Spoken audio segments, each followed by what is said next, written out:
নারে রিসালাত।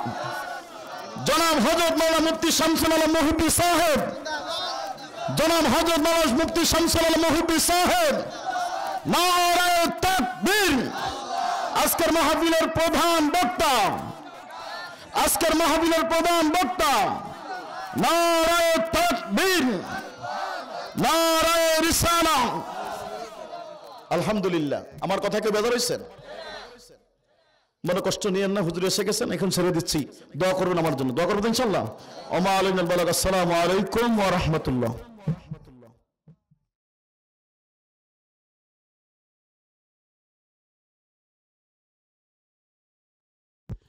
আলহামদুলিল্লাহ, এতক্ষণ আপনাদের সম্মুখে কোরআন ও হাদিসের আলোকে মূল্যবান আলোচনা পেশ করছেন হযরত মাওলানা মুফতি মুসলিউদ্দিন সাহেব, বরঙ্গা সদর সুন্নাত দিনিয়া মাদ্রাসার পক্ষ থেকে তাকে আন্তরিক মোবারকবাদ। আল্লাহ পাক ওনার খেদমতকে কবুল করুক, সকলে বলেন আমিন। এই পর্যায়ে আমাদের সম্মুখে প্রধান অতিথি, আমরা যার অপেক্ষা এতক্ষণ বসে আছি, তিনি আমাদের সম্মুখে এসে হাজির হয়েছেন। আমরা শুকরিয়া আদায় করে বলি আলহামদুলিল্লাহ। আমরা আরও শুকর আদায় করি আজকের এই মাহফিলের সম্মানিত সভাপতি, বাংলাদেশ জমিয়তে হিজবুল্লাহর চাঁদপুর জেলার সম্মানিত সভাপতি হুজুর, তিনি আমাদের মধ্যে তাশরিফ এনেছেন। শুকরিয়া আদায় করে বলি আলহামদুলিল্লাহ। হুজুরের আলোচনার পূর্বে আমাদের মাঝে অত্র ইউনিয়নের সম্মানিত ব্যক্তি, আমাদের সকলের সুপরিচিত, আমাদের সকলের হৃদ্রতার সঙ্গে ওনার সম্পর্ক, যিনি যেখানে একটি মানুষ মরল তিনি দৌড়ে চলে যায়, শত ব্যস্ততার মধ্য দিয়ে হলো তিনি আমাদের আন্তরিকতার জায়গায়, আমাদের মনের মাঝে তিনি জায়গা নিয়েছেন। আমি চেয়ারম্যান সাহেবকে বলবো একটু সালাম দেওয়ার জন্য, একটু কথা বলার জন্য। আসসালামু আলাইকুম। বিসমিল্লাহির রহমানির রহিম। বরঙ্গাচর দারুস সুন্নাহ সালেহীদ্দিন মাদ্রাসার বাৎসরিক ওয়াজ মাহফিলের সম্মানিত সভাপতি, উপস্থিত আজকের এই মাহফিলের মুরব্বিয়ান, যুবক ভাইয়েরা, পর্দার অন্তরাল মা বোনরা, আসসালামু আলাইকুম। আমরা দীর্ঘক্ষণ মাহফিলে এসেছি এবং শুনতে পাচ্ছি যে আমাদের বিভিন্ন আমলের কথা। আসলে আমরা এসেছি শুধু একটু দোয়া নেব, আপনাদেরকে সালাম দেব, আমরা শুনবো, আমরা আমল করব এবং আমাদের এলাকাবাসীর যারা আছেন প্রত্যেকের কাছে অনুরোধ থাকবে যে আমরা মাহফিল শেষ পর্যন্ত থাকবো, সবাই পরিপূর্ণভাবে মাহফিলকে সম্পূর্ণভাবে করার জন্য এবং সুশৃঙ্খল করার জন্য সবাই উপস্থিত থাকবো। এদিক সেদিক ঘোরাফেরা করবো না, মাহফিলের সৌন্দর্য রক্ষা করব। সবাই আমার জন্য দোয়া করবেন। আমরা যেমন পূর্বে আপনাদের পাশে ছিলাম, সামনের দিনগুলি যেন থাকতে পারি, এই জন্য দোয়া করবেন। আসসালামু আলাইকুম ওয়া রাহমাতুল্লাহ।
أما بعد فقد قال الله تعالى في كلامه المجيد وفرقانه الحميد زبان كل شكل محبة بري أعوذ من الشيطان الرجيم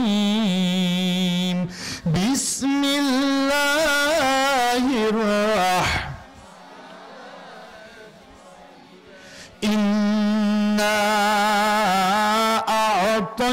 أعطيناك الكوثر فصل لربك وانحر إن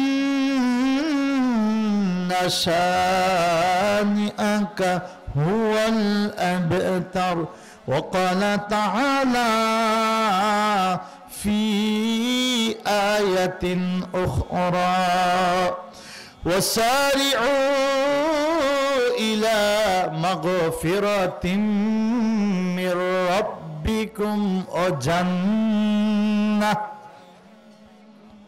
وجنة عرضها السماوات والأرض أعدت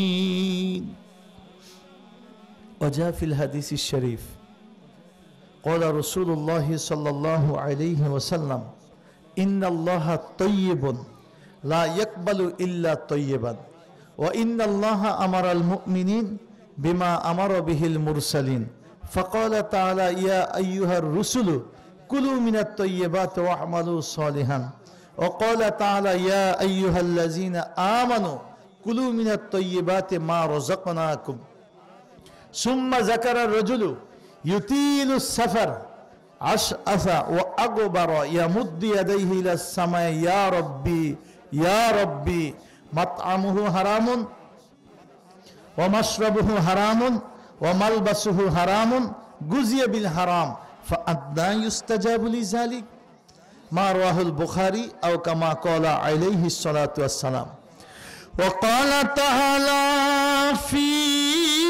شان حبيبه ومحبوبه ومعشوقه الكريم إن الله وملائكته يصلون على النبي يا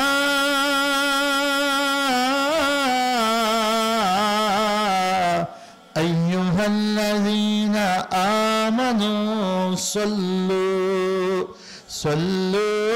عليه وسلموا تسليما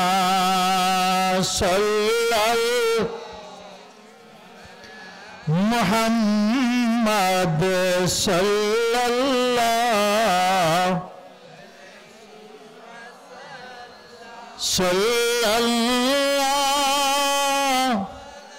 محمد صلى الله أزكى النسب أعلى الحسب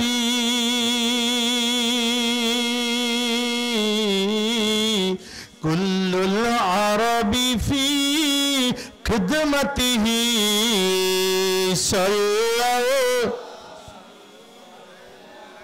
محمد صلى الله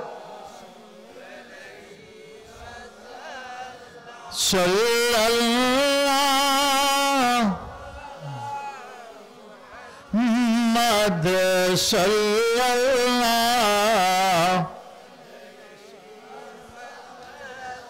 আপন যাদের ভেবেছিলে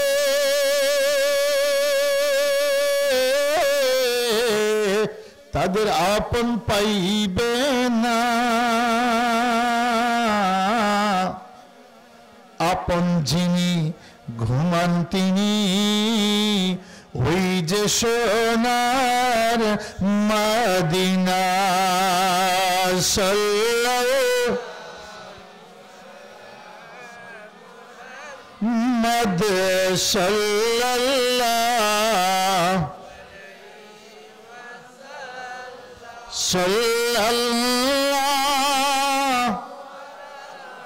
মুহাম্মদ সাল্লাল্লাহু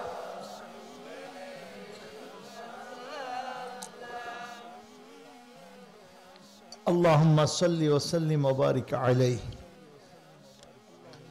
বরঙ্গাচর দারুস সুন্নাত সালিহিয়া দিনিয়া মাদ্রাসা প্রাঙ্গণে অত্র মাদ্রাসার উদ্যোগে 25তম বার্ষিক আজিম উসান মুবারক মুতাবারক ইসালে সওয়াব ওয়াজ ও দোয়ার মাহফিলের সম্মানিত সভাপতি, শতাব্দীর শ্রেষ্ঠতম আধ্যাত্মিক ও রাজনৈতিক দিনী আল্লাহওয়ালা মানুষ ঘোড়ার দরবার সারসিনা দরবার শরীফের বানিয়ে সারসিনা নেসারউদ্দিন আহমদ রহমাতুল্লাহ এর প্রতিষ্ঠিত সংগঠন বাংলাদেশ জমিয়তে হিজবুল্লাহ চাঁদপুর জেলা শাখার স্বনামধন্য সভাপতি, এই অঞ্চলে হাজারো মানুষ, হাজারো উলামায়ে কেরামের মাথার তাজ, হাজারো আলেমদের শ্রদ্ধা ভাজন আলহাজ হজরত মাওলানা সাইফুদ্দিন খন্দকার সাহেব মাদ্দাজিল্লাহুল আলী, আল্লাহ হুজুরকে নেক হায়াতে তৈয়বা দান করুক, আমিন।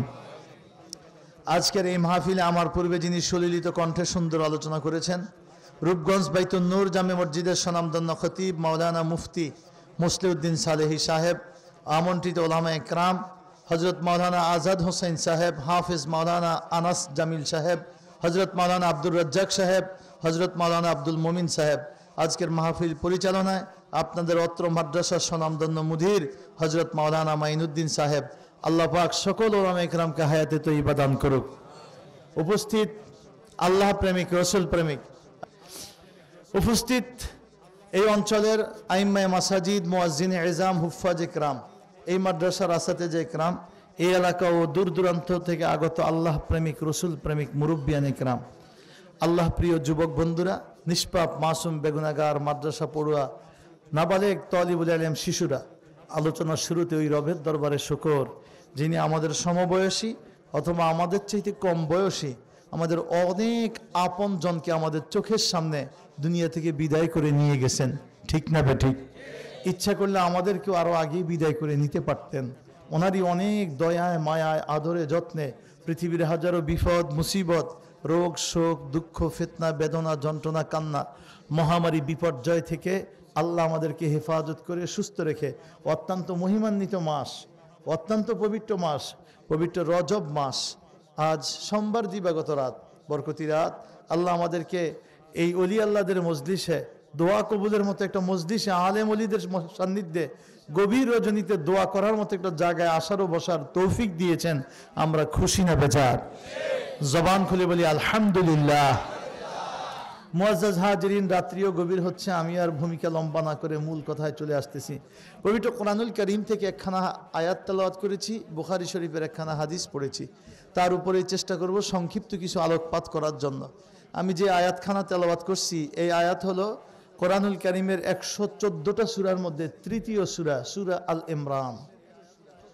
প্রথম সূরার নাম সূরা ফাতিহা, দ্বিতীয় সূরার নাম সূরা বাকারা, তৃতীয় সূরার নাম সূরা আল ইমরান। এই সূরা আল ইমরানের 133 নম্বর আয়াত তেলাওয়াত করেছি। এই সূরায়, এই আয়াতে আল্লাহ তাআলা আমাদেরকে বলছেন, সারিউ ইলা মাগফিরাতিম মির রাব্বিকুম ওয়া জান্নাহ আরদুহাস সামাওয়াতু ওয়াল আরদ উইদ্দাত লিল মুত্তাকিন।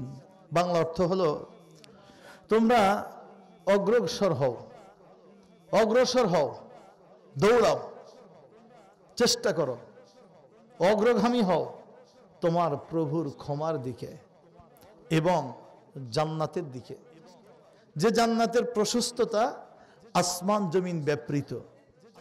এটা মুত্তাকিদের জন্যই তৈরি করা হয়েছে। এটা হলো সরল অনুবাদ, স্বাভাবিক অনুবাদ। তোমরা ক্ষমার দিকে দৌড়াও, তোমাদের প্রভুর পক্ষ থেকে ক্ষমার দিকে দৌড়াও এবং জান্নাতের দিকে দৌড়াও, যে জান্নাতের প্রশস্ততা আসমান এবং জমিন ব্যাপৃত, এবং এটা শুধুমাত্র মুত্তাকিদের জন্যই তৈরি করা হয়েছে। কোরআন নাজিল হয়েছে সকল মানুষের জন্য, ঠিক না বেঠিক?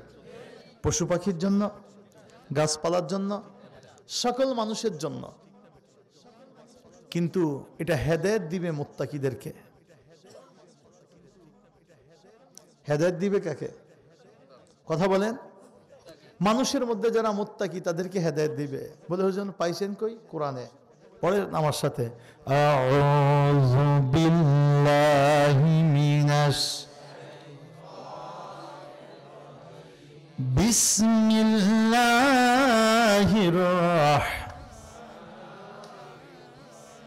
আলিফ লাম মিম যালিকাল কিতাবু লা রাইবা হুদাল লিল মুত্তাকিন।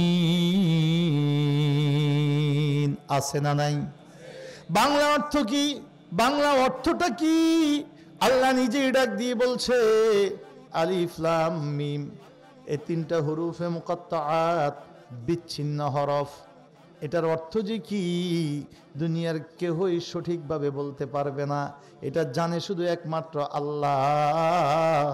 তাইলে কেন নাজিল করছে? কয় নাজিল করছে দুনিয়ার সকল জ্ঞানী বিজ্ঞানী গুণী ধর্ম মানুক আর না মানুক, আল্লাহকে মানুক আর না মানুক, কোরআনুল কারীম নিয়ে যদি গবেষণা করতে চায় তাহলে বিসমিল্লাতে শুরুতেই সে একটা ধাক্কা খেয়ে বুঝবে এই কোরআনটা আল্লাহর পক্ষ থেকে অবতীর্ণ। মানুষ ইচ্ছা করলেই এমন তৈরি করতে পারে না, মানুষ ইচ্ছা করলেই এমন তৈরি করতে পারে না, আর মানুষ ইচ্ছা করলেই সব বুঝতে পারে না। সব জ্ঞান মানুষের কাছে নয়, প্রকৃত জ্ঞান যে আল্লাহর কাছে। আল্লাহ যা স্পষ্ট বুঝ দিয়েছে ওটাই সে বুঝবে, আল্লাহ যার বুঝ দেয় না ওইটা বুঝার ক্ষমতা তার নাই। ঠিক না বেঠিক? খাঁচার ভিতর অচিন পাখি কেমনে আসে যায়, আমি ধরতে পারলে মন বেড়ি দিতাম তাহার পায়। খাঁচা মানে দেহ খাঁচা, এর ভিতরে একটা অচিন পাখি আসে যায় যার নাম রূহ। পৃথিবীর কেউ ধরতে পারে না। রূহ আছে, এটা দুনিয়ার কেউ অস্বীকার করতে পারে না। কথা বলেন। ইসলাম মানুক আর না মানুক, ইসলাম মানুক আর না মানুক, ধর্ম মানুক আর না মানুক, আল্লাহকে স্বীকার করুক আর অস্বীকার করুক, কিন্তু এটা অস্বীকার করতে পারে না যে মানুষের ভিতরে রূহ আছে। মানুষের ভিতরে রূহ আছে, এটা অস্বীকার করার কোনো পন্থা, নাস্তিক হোক আর যাই হোক, মানুষের ভিতরে যে রূহ আছে এটা সত্য, সবাই মেনে নেয় রূহ আছে। তো এই রূহটা ধরতে পারে না, ছুঁইতে পারে না, এটার হাকিকত উপলব্ধি করতে পারে না, কখন আসে কখন যায় সেটা তার দেহ নিয়ন্ত্রণ করতে পারে না। কথা কোন ঠিক নেবে? ঠিক। নিয়ন্ত্রণ কার? কুলির রূহ মিন আমরে রব্বি। আল্লাহ নিজেই বলে দিয়েছে। দোস্ত বলে দিয়েন, বিশ্ববাসীকে জানাইয়া দিয়েন, মানুষদেরকে জানাইয়া দিয়েন, কিয়ামত পর্যন্ত মানুষ জেনে নেয় এই রূহটা তার প্রভুর একটা হুকুম, তার হুকুমে আসে, তার হুকুমে যায়। এজন্য ভাইরা আমার, পৃথিবী তুমি যতই বড় জ্ঞানী আর গুণী হও, সব তোমার কাছে নয়, সব মালিকের কাছে। তিনি যদ্দুর বুঝ দিবেন টট্টুকি পাইবা, তার বেশি 1 ইঞ্চিও পৃথিবীর কারো দ্বারা সম্ভব।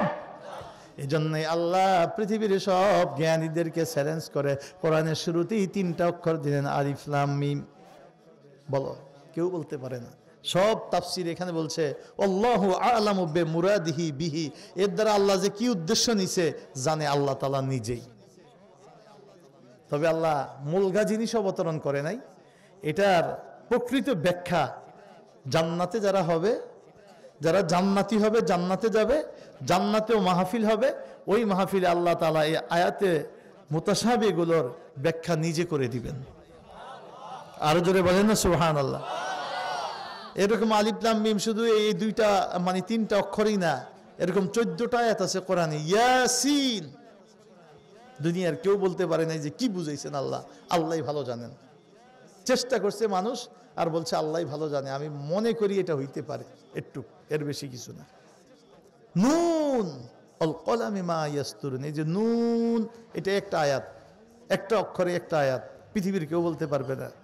কাফ হা ইয়া আইন সাদ যিকরু রাহমাতি রাব্বিকা আবদাহু যাকারিয়া, ওইটা কোরআনুল কারীমের 19 নম্বর সূরা, সূরা মরিয়ম। আল্লাহ শুরু করছে কাফ হা ইয়া আইন সাদ, পৃথিবীর কেউ জানে না, জানে কে? আল্লাহ বলছে শোনো, এরপরে আমার বাণী হলো জালিকাল কিতাব, চ্যালেঞ্জ মূলক বাণী, এটা এমন কিতাব লা রাইবা ফীহ, যাতে কোনো সন্দেহ দুনিয়ায় এমন কোনো বই পুস্তক নাই যেই কিতাব যেই বইয়ের উপরে লেখক লিখে দিয়েছে হয়তো আমার অজান্তে, হয়তো আমার জ্ঞানের অভাবে কোনো ভুল ত্রুটি হতে পারে। যদি কারো দৃষ্টিতে কোনো ভুল ত্রুটি ধরা পড়ে তাইলে এটা আমাকে জানাইলে, অবহিত করলে আপনার প্রতি কৃতজ্ঞ থাকব এবং পরবর্তী সংস্করণে আবার যখন ছাপাইব তখন এই ভুলগুলো সংশোধন কইরা ছাপাইব। এই জন্য বিনীত অনুরোধ, যদি ভুল ত্রুটি নজরে পড়ে আমাদেরকে জানাবেন। দুনিয়ার এমন কোনো বই নাই, এমন কোনো জ্ঞানী বিজ্ঞানী নাই যে লিখতে পারছে যে আমার বইতে কোনো ভুল নাই। একটা কিতাব পৃথিবীতে যা শুধু মুসলমানদের জন্য নয়, হিন্দু, বৌদ্ধ, খ্রিস্টান, নাস্তিক সবার জন্য চ্যালেঞ্জ দিয়ে বলছে এই কিতাবের মধ্যে কোনো ভুল তো নাই, ভুলের সন্দেহ থাকতে পারে, এই সন্দেহও নাই। একটা কিতাবে আল্লাহ বলছে আমার এই কিতাব হিন্দু পড়বে, বৌদ্ধ পড়ুক, খ্রিস্টান পড়ুক, নাস্তিক পড়ুক, অগ্নিপূজক পড়ুক, পৃথিবীর যত বিজ্ঞানী আছে সব জ্ঞানী বিজ্ঞানীরা পড়ুক, আলেমে পড়ুক, জাহেলে পড়ুক, সবাই পড়ুক। তবে মনে রাখবে হেদায়েত সবার জন্য না, পড়বে জ্ঞান নিবে সবাই, কিন্তু এই কিতাব হেদায়েত দিবে শুধুমাত্র হুদাল্লিল, সবাই বলেন হুদাল্লিল মুত্তাকিদের জন্য এটা হেদায়েত। আল্লাহ ভীত বান্দার জন্য এটা হেদায়েত, তাকওয়া বান্দার জন্য এটা হেদায়েত।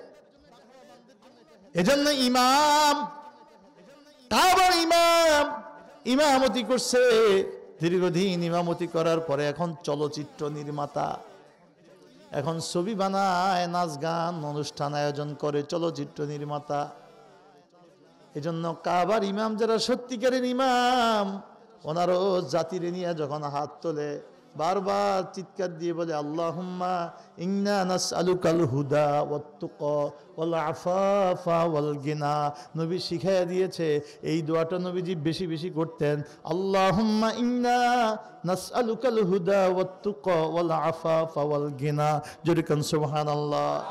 বাংলা অর্থ হইল হে আল্লাহ, ইন্না নাসআলুকা নিশ্চয় আমরা আপনার কাছে চাই, আল হুদা হেদায়েত, ওয়াত তুকা তাকওয়া, ওয়াল আফাফ ক্ষমা, ওয়াল গিনা এবং ধন সম্পত্তির ক্ষেত্রে মানুষের মুখাপেক্ষি থেকে বেঁচে থাইকা যতটুকু সম্পত্তি হইলে আমার জন্য হয় অতটুকু অমুখাপেক্ষি জীবন আমারে দান কইরো।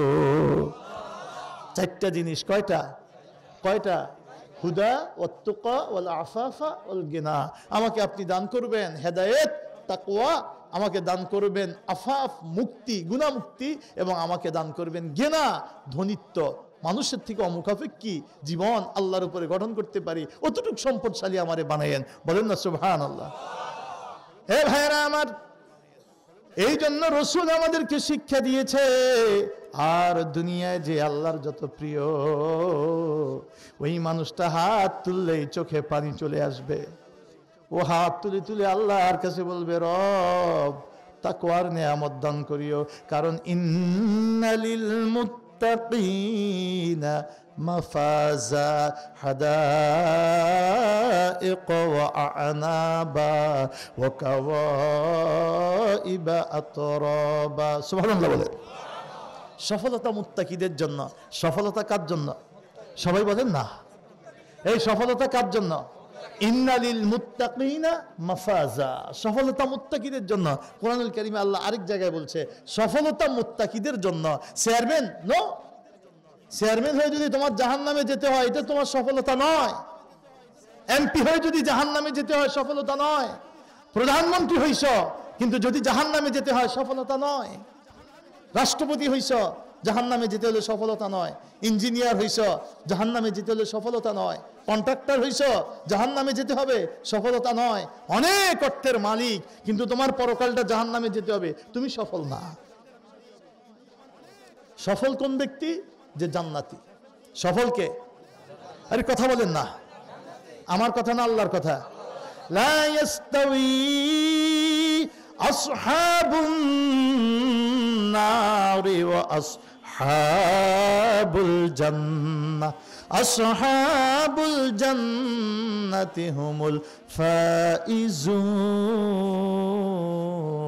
আল্লাহ নিজে কোরআনুল কারীমে বলছে, শোনো, দুনিয়া যেহেতু পরীক্ষা ক্ষেত্র, সবাই সমানভাবে অধিকার ভোগ করে, সমানভাবে অধিকার ভোগ করে, কিন্তু যারা জান্নাতি, আসহাবুন নার ওয়া আসহাবুল জান্নাহ, জান্নাতের অধিবাসী আর জাহান্নামের অধিবাসী, লা ইয়াস্তাই, কখনো সমান না। আসহাবুল জান্নাতি হুমুল ফাইজুন, যারা জান্নাতের অধিবাসী হবে ওরাই সফলতা লাভ করবে। আরবে বৃষ্টি নাই, কি নাই, জোরে কন। কালিয়বী কিতাবের মধ্যে লেখা, এই দিনিয়া মাদ্রাসা আগে হাফতম শ্রেণীতে ছোট্ট একটা কিতাব পড়াইতো, কালিয়বী, আরবি সাহিত্যের কিতাব, বিভিন্ন ঘটনা সম্বলিত কিতাব, চমৎকার কিতাব, বাংলা অনুবাদ আছে। কেউ যদি বাংলায়ও পড়তে চান, বাংলাও অনুবাদ আছে, কালিয়বী। ছোট্ট একটা কিতাবের মধ্যে হেকায় আসছে, আরবে বৃষ্টি নাই, মরুভূমির দেশ, এত নদী খাল তো নেই, আমরা তো জান্নাতের মতো আছি। বাংলাদেশটা অনেকটা জান্নাতের মতো। এদেশের উত্তরবঙ্গে গেলে মনে হয় যেন পুরাটাই মরুভূমি আর ফল ফসল। এক জমিনে 12 মাসই দেখবেন যে ফসল চলতে আছে, একটা শেষ আরেকটা, একটা শেষ আরেকটা। আর মানুষ এত সুন্দর ডিজিটাল মানুষ নাই। সাদপুরে আপনারা যেরকম সুন্দর আছেন, বিল্ডিং বাড়ি বানাইয়া ফোলায় খালি টিয়া ফাটায়, জামাইয়ে টিয়া ফাটায়, আর বাজার তেন ব্যাগ ভরি লয়ে আইয়েন, এরম না সুন্দর মানুষ। আমরা এর চাইতে, আপনাদের এখানে তো লোকই নাই, এই চাইতে 40-50 গুণ বড় বড়, মানে বেশি লোক হয়। ছোট একটা মাহফিল হয়, দিনেও মাহফিল হয়, রাত্রেও হয়। কিছু মাহফিল দিনেও 10টার থেকে আসর পর্যন্ত, এই 10টার মাঝে দেখুন মাঠ ভরে রয়েছে মানুষ, কাজকর্ম সাইডে দিন শোনার জন্য। আবেগ বেশি, যেহেতু তারা দরিদ্র এলাকার মানুষ, এত আয়োজন সম্ভব না। বছরে 1-2টা আয়োজন হয়, অনেক আবেগ নিয়ে কষ্ট করে তারা আসে, অনেক স্বার্থ উজাড় করে আসে। আমরা তো অনেকে টাইম দেখি যে এরে 11টা বাজে গেছে, আজকে মাহফিল মনে হয় 12টা ঘনায় লাগবে। আরে বেটা, কালকে কবরে গেলে কত হাজার বছর ঘুমাইবা। এই পৃথিবীতে যারা আল্লাহওয়ালা, তারা আল্লাহর কাজে সময় দিয়েই আল্লাহওয়ালা হয়েছে। কথা কন না কা? আল্লাহর কাজে সময় না দিলে আল্লাহওয়ালা হয় না, সম্ভব নয়। আমার নবী পৃথিবীর শ্রেষ্ঠ মহামানব, আল্লাহর হাবিব, তারে আল্লাহ বলছে, কুমিল লাইলা ইল্লা কলিলা নিসফাহু আও ইনকুস মিনহু কলিলা আও জিদ আলাইহি ওয়ারাত্তিলিল কুরআন তারতিলা। যেরকম সুবহানাল্লাহ। দোস্ত, দাঁড়ান, দাঁড়িয়ে যান, অর্ধরাত্রি বা তার কিছু কম সময়ে দাঁড়ান। সবার জন্য নফল হলো, আপনি আমার বন্ধু না, আপনার জন্য তাহাজ্জুদ ফরজ, আপনার জন্য তাহাজ্জুদ ফরজ। ওয়া মিনাল লাইলি ফাতাহাজ্জাদ বিহি নাফিলাতান লাক আসা আন ইয়াবআসাকা রাব্বুকা মাকামান মাহমুদা। যেরকম সুবহানাল্লাহ। আপনি মাকামে মাহমুদে অধিষ্ঠিত হবেন। একমাত্র মাকামে মাহমুদ আপনার জন্য, পৃথিবীর আর কোনো মানুষ, কোনো নবীর জন্য না। আপনি আমার সবচেয়ে প্রিয়, সবচেয়ে বড় মর্তবায় থাকবেন। অতএব মিনাল লাইলি ফাতাহাজ্জাদ বিহি নাফিলাতাল লাক, সবার জন্য 5 ওয়াক্ত, আর আপনার জন্য অতিরিক্ত আরেক ওয়াক্ত, 6 ওয়াক্ত তাহাজ্জুদ আপনার জন্য ফরজ। উম্মতের জন্য কয় ওয়াক্ত ফরজ? নবীর জন্য কয় ওয়াক্ত? শুধু 6 ওয়াক্তের কথাই বলেন আল্লাহ, সরাসরি বলছে করি। তাহাজ্জুদ গুজারদেরকে আল্লাহ স্পেশাল কিছু নিয়ামত, আমাদের জন্য নফল, নবীর উপরে ফরজ। কারণ নবী আল্লাহর অতি প্রিয়। আমরা যদি আল্লাহর প্রিয় হতে চাই, কিছু বিসর্জন দিতে হবে, কিছু বিসর্জন দিতে হবে। আসছে তো শবে বরাত, কাছাকাছি না? কথা বলেন না? কতই ফিতনাবাজ দেখবেন বাইর হয়েছে। 20 বছর আগে এদের অস্তিত্ব ছিল না, 20 বছর আগেও, 10 বছর আগে এদের অস্তিত্ব ছিল না। হঠাৎ একটা নতুন ইসলাম নিয়ে আসছে, যে ইসলামের মধ্যে শবে বরাতের অবস্থা হয়েছে যে শবে বরাত বলতে কিচ্ছু নাই, সব ভুয়া সুয়া, শবে বরাত বলতে কিছু নাই। যখন ওলামায়ে কেরাম চমৎকারভাবে এক একটা করে হাদিস উল্লেখ করছে, সামনে ধরাইয়া দিছে, দেখাইয়া দিছে, দেখো রসুল কি বলছে, লাইলাতুন নিসফে মিন শাবান। তুমি কদরের কথা বলো, কদর তো রমজানে, ইন্না আনজালনাহু ফি লাইলাতিন, আমি ওটা নাজিল করছি কদরে, আর এটা এই কদরটা কোথায়? রমজানে। কদর কোন জায়গায়? শাহরু রমাদান আল্লাযী উনজিলা ফিহিল। তো প্রমাণিক হয়, কোরআনই প্রমাণ করে যে রমজান মাস যেখানে কোরআন নাজিল হয়েছে, তাহলে কদরে কোরআন নাজিল হয়েছে, আর রমজান মাসে কোরআন নাজিল হয়েছে। বুঝা গেল কদরটা রমজানের মধ্যে, স্পষ্ট কোরআন প্রমাণ করে। এবার 21 হোক, 23 হোক, 25 হোক, 27 হোক, 29 হোক, কথা কোন ঠিক না? ঠিক। এরপরে আবার নবীজি বলছেন, খেয়াল করে শুনেন, নবীজি ইরশাদ করছেন যে আমাকে আল্লাহ তাআলা জানাইয়া দিছিল কদরটা কয় তারিখে। আমি যখন তোমাদেরকে এই বিষয়টা জানাইতে আসতেছি যে কত তারিখে কদর জানাবো, পথিমধ্যে দুই সাহাবী লাগছে ঝগড়া, একটা বিষয় নিয়ে দুইজনে কথা কাটাকাটি করতেছে। ওনাদের দুইজনের কথাবার্তা শুনে সমস্যাটা মিটিয়ে দিতে দিতে আল্লাহ পাক আমার অন্তর থেকে তারিখটা উঠে নিয়ে গেছে। কেন উঠে নিয়ে গেছে? এটা অনেক দামি জিনিস, এটাকে তালাশ করতে যায়া তারা একটা সময় যদি বেশি দেয় তো বেশি সময় দিলে ওই টাইমটাও পাইবে, আর অতিরিক্ত সময় যে তালাশের লাগা চেষ্টা করছে ধৈর্য রাখছে এজন্য তারা অতিরিক্ত কিছু ফায়দা পাবে। যদি কোন সুবহানাল্লাহ। ইন্তেজারুস সালাত ফিস সালাত, নামাজের অপেক্ষা করা, নামাজের মধ্যে থাকার সওয়াব। মানে আপনি ধরেন জানেন যে এশার নামাজ হইল 7:30টায়, কিন্তু আপনি মাগরিবের নামাজ পড়েই চিন্তা করছেন এশার সময় এখন যামু, আবার শীতে বানে আমো, এর চাইতে একবারে এশা ফুইলা যায়। কথা কন না কা? আপনি চিন্তা করছেন আসতে পারি কি পারি না, অথবা আপনার এই 6টা বাজে যে গেছেন আবার আইবেন কতক্ষণের টেনশন, 6টা বাজে একবার ঘড়ি দেখেন যে কিরে কদা এখন মাত্র 6টা না বাজে, এখন তো 1.5 ঘন্টা। একটু পরে আবার ঘড়ি দেখেন মাত্র 6:30, এখন 1 ঘন্টা। একটু পরে আবার ঘড়ি দেখেন মাত্র 7টা বাজে, চিন্তা করছেন যে ওজুদাস করে যায় একটু দোয়া দুরুদ পড়ি, যান সময় মতো নামাজটা ধরতে পারি। এই যে আপনি একটু আগে চলে আসছেন, বৈশা রয়েছেন 10-15 মিনিট। আল্লাহ রসুল বলছে নামাজের ভিতরে দাঁড়ায় আল্লাহু আকবার বইলা নামাজের ভিতরে সূরা কেরাত পড়া অবস্থায় দাঁড়ায় থাকলে যেই সওয়াবটা আপনি পাইতেন, রুকুর ভিতরে যেই সওয়াবটা পাইতেন, সেজদার ভিতরে যেই সওয়াবটা পাইতেন, নামাজের অপেক্ষা করলে আল্লাহ আপনার ওই সমান সওয়াব দিয়ে দিবে। আপনি নামাজের অপেক্ষায় আছেন, ইন্তেজারুস সালাত ফিস সালাত, নামাজের অপেক্ষায় থাকা, নামাজের মধ্যে থাকার মতো সওয়াব। আল্লাহ তো বান্দার জন্য পার করার জন্য প্রত্যাশী। যখন কোনো বান্দা নেকের একটা নিয়ত করে, নেক কাজের নিয়ত করে, আল্লাহ কয় ফেরেশতা নেক কাজের নিয়ত করলে নগদ সওয়াব লিখে লাইবা, 1 গুণ সওয়াব দিয়ে দিবা, নেক কাজের সমান সওয়াব।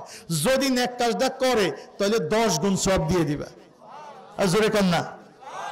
যদি পাপ কাজের নিয়ত করে তাহলে লিখিস না, আগে দেখ করে কিনা। নিয়ত করছে কিন্তু পাপটা আর করে নাই, আল্লাহ কয় না কিছু লিখিস না, খালি বাদ। যদি পাপ কইরা ফেলে তাহলে যদ্দুর পাপ করছে অদ্দুর 1 গুণ পাপ লেখে। আল্লাহ দয়াটা বান্দার জন্য কেমন। যদি পাপের নিয়ত করে তো কিছু লেখালেখি নাই, চুপ থাক দেখি। কিন্তু নেকের নিয়ত করলে নগদ 1 গুণ লিখালা। এই নেক কাজ করলে যে সবটাই তো নগদ লেখ, সব লিখালা। যখন সে নেক কাজটা করে, নিয়ত করার পরে নাও তো করতে পারে, হয়তো সময় হয় নাই, কিন্তু যদি করে আল্লাহকে 10 গুণ লেখ।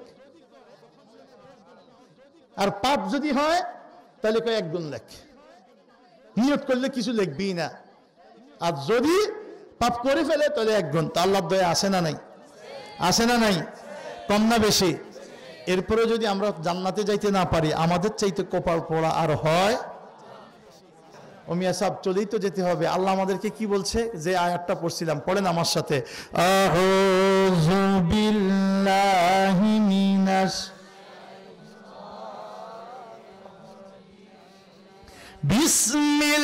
বিসমিল্লাহির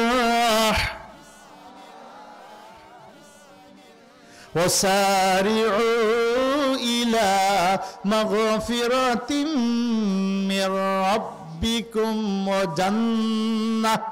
তোমরা অগ্রসর হও, দৌড়াও তোমাদের প্রভুর পক্ষ থেকে ক্ষমা এবং জান্নাতের দিকে। আমরা দুনিয়া থেকে চলে গেলে রাস্তা 2টা, হয় জান্নাত না হয় জাহান্নাম। ঠিক না ঠিক? তো আপনি কি জাহান্নামে যাবেন না জান্নাতে যাবেন? তা আল্লাহ বলছে জান্নাতের দিকে দৌড়াও। এই যে দৌড়টা জান্নাতের দিকে দিবেন, কি দিয়ে দিবেন? দুনিয়ায় 1 নম্বরে লাগবে ক্ষমা। কি লাগবে? জোরে বলেন না, সবাই বলেন না। এই যে ক্ষমাটা লাগবে, ক্ষমাটা আল্লাহ তাআলা সারা বছর সারা জীবন সর্ব অবস্থায় রাখছে। তবে দোকান মানুষ সারা বছর খুললেও প্রত্যেকটা মালের একটা সিজন আছে। ইট বাটার ব্যবসায়ীকেও কিন্তু এখন সিজন। এই শীতকালে বৃষ্টি বাদল কম হয়, ইট নষ্ট কম হয়, বানাইতে আছে দুমছে। আর কিনুন্যারা কিন্তু এখন ফুরা কিনা শুরু করে নাই, কারণ শীতকালে টাইম কম, মিস্ত্রি লইলে টাইম পাওয়া যায় না। এখন সকালে বিকালে তাড়াতাড়ি শেষ হয়ে যায়, এই জন্য একটু টাইমের লাগে আরো অপেক্ষা করতেছে। কথা কম না? সিজন আছে। বই কিতাব যারা বেচে, খাতা কলম বেচে, এরা নভেম্বর আর ডিসেম্বরে দেখবেন, ডিসেম্বর জানুয়ারিতে পুরা চেতা। আর যারা জামা কাপড় বেচে এরা কোন সিজনে চেতে? কোন দেখি? ঈদের সময়। কথা কয় না কা? এটা সিজন আছে না নাই? সব কিছুর একটা সিজন আছে।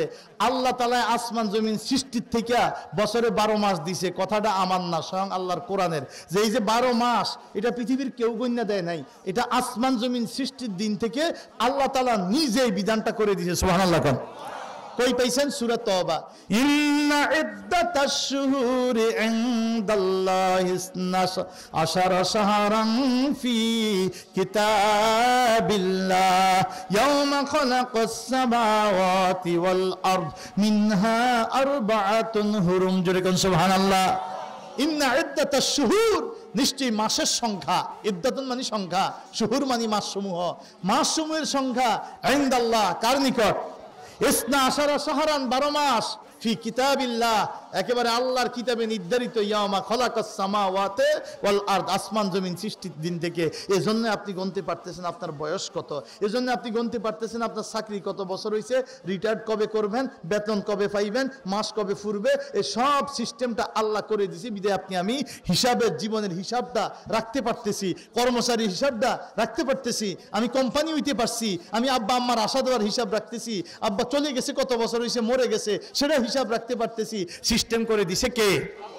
আল্লাহ নিজে বলছে এর ভিতরে 4টা মাস, মিনহা আরবাআতুন হুরুম, 4 মাস মহাসম্মানী মাস। জোরে কোন সুবহানাল্লাহ। কোনটা কোনটা? 4টা মাস কোনটা কোনটা?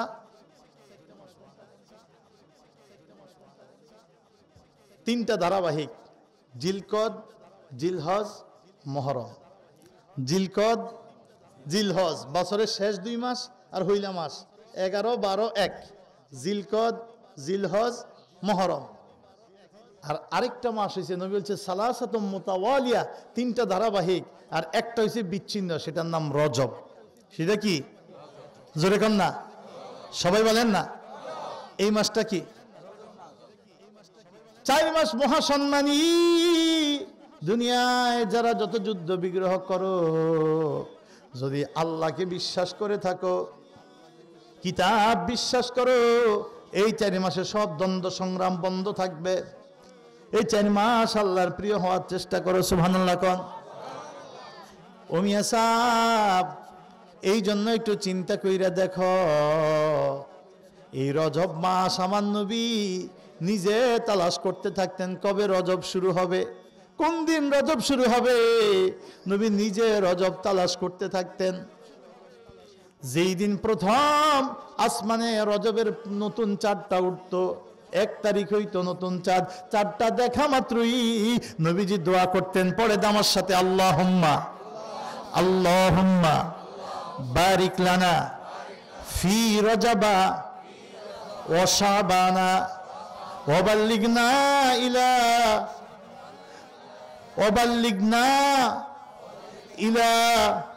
রমাদান। আল্লাহুম্মা বারিক লানা ফি রজব ওয়া শাবান ওয়া বাল্লিগনা ইলা রমাদান। বাংলা অর্থ কি? হে আমার আল্লাহ, আমাদেরকে তুমি রজব শাবান 2 মাসে বরকত দাও। কি দাও? জোরে বলেন, সবাই বলেন, রজব শাবান 2 মাসে কি দাও? জোরে কোন, বরকত দাও। কেন?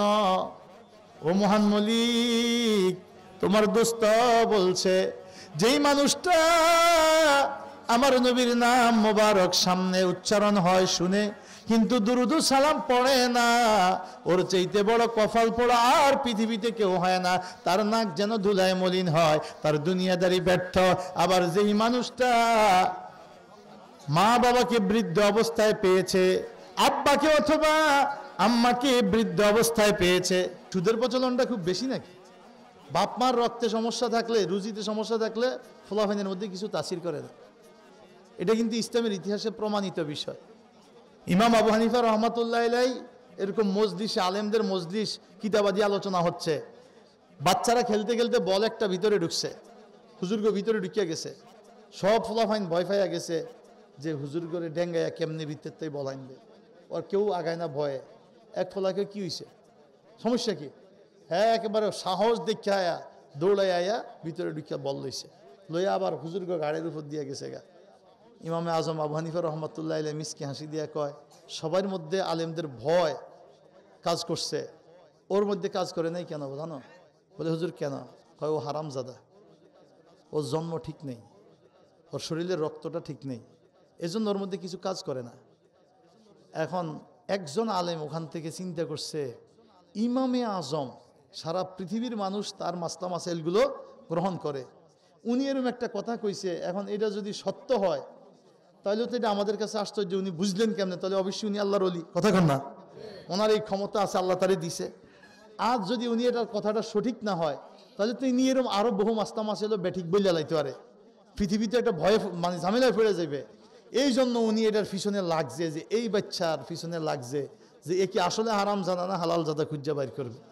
খুঁজতে যাইয়া উনি আস্তে আস্তে বাচ্চার নাম কি, বাড়ি কোথায়, ঘর কোথায়, মা কে, বাপকে, ওই পরিবারের সাথে একটু বন্ধুত্ব তৈরি করছে। আইসা যাইয়া হুজুরে, এই হুজুর প্রতিদিন ঘরে আইয়া ভালো মন্দ জিগায়, আস্তে আস্তে একটা বন্ধুত্ব তৈরি করছে ঘরের লগে।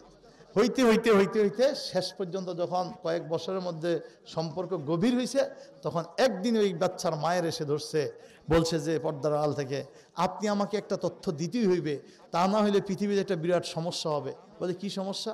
বলে ইমামে আজম একটা কথা বলছে, যদি এই কথাটা সত্য হয় তাহলে তার মাসালাও সত্য, আর যদি এই কথাটাই মিথ্যা হয়ে যায় তাহলে অনেক মাসালায়ও তো মিথ্যা ঢুকে যাইতে পারে, যে উনি এরকমই কয়। তাহলে আপনি আমাকে একটা বড় সিদ্ধান্ত, আমাকে সত্য না মিথ্যা পৃথিবীবাসীকে একটু মুক্তি দিতে হবে। বলে কি? বলে আপনি সত্যি করে বলেন তো, ওই যে ছেলেটা, এটা কি বৈধ সন্তান না অবৈধ সন্তান? তখন ওই মহিলা জিব্বায় কামড় দিয়ে কয়, তুমি তো আমার বিপদে ফেলে দিছ। কয় না, আপনি সত্যটা বলবেন, আমি আপনার নাম প্রকাশ করব না, কিন্তু ঘটনাটা আমি বুঝাবো যে না, বিশ্ববাসী ইমামে আজম হয় ঠিক নয় ব্যাঠিক, কথা কন না, আমি আপনার নাম প্রকাশ করব না। তখন ওই মহিলা বলছে, শোনো, এই ছেলের বাবা যখন, আমার স্বামী যখন বিদেশে ব্যবসায় গেছে, ওই যুগে তো মোবাইল ফোনের যুগও ছিল না, গেছে তো গেছে, বাচ্চা সিনা মরে আসছে। একবার উনি ব্যবসায় যাইয়া দীর্ঘদিন আর আসেন না, বহু মাস বহু বছর আসেন না। ফলে এক রাখালের সাথে আমার সম্পর্ক হয়েছিল, রাখালের সাথে আমার সম্পর্ক হয়েছে, এবং তার থেকে আমার এই বাচ্চা পেটে আসছে এবং সন্তান আসছে। কি হালাল জাদা না হারাম জাদা? এই জন্য রক্তে তাসির করে নাই। আমরা যতই বলি, এই যে হুজুরা বলে হারামে আরাম নাই, অনেক হুজুরকে সন্তানও ভালো হয় না, কেন? ওই হুজুরও হারাম খায়। এখন অনেক আছে, আমি বলি না যে সব হুজুর ভালো, খালি মানুষ খারাপ, এলাকাবাসী না, আমরা বেশিরভাগই খারাপ হয়ে যাচ্ছি, কথা কন না? টাকা পাইলে আমাদের আর হুঁশ থাকে না, এটা কি হালাল না হারাম? আপনি 200 টাকা শ্রম দিয়ে 1000 টাকা 1200 টাকার দাবি করতেছেন। আপনি পোশাক বেছেন, আপনার খরচ আছে, ঠিক আছে, আপনি পোশাক একটা কিনে হইলো 300, আপনি যখনই বুঝা লাইছেন যে এটা চাহিদা বেশি, আপনি এটার 3000 টাকা দাম চাইতেছেন, 1200 1400 টাকা 1800 টাকা আপনি বিক্রি করেন, অথচ আপনার কিনা কত বেচা কত, একটা লিমিট তো থাকবে, কথা কন না?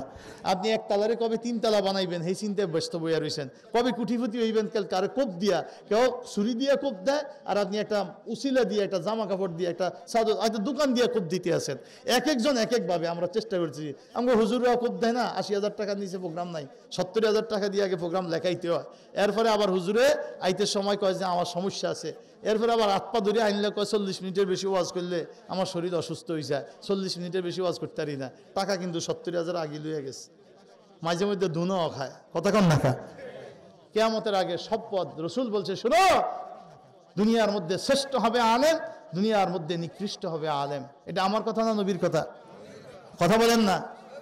খায়রুল খায়রে খিয়ারুল উলামা ওয়া শাররুশ শাররে শিরারুল উলামা, নবীজির স্পষ্ট কথা। আসমানের নিচে জমিনের উপরে, জমিনের উপরে আসমানের নিচে সর্বোত্তম হবে আলেমগণ, সর্বনিকৃষ্ট হবে আলেমগণ।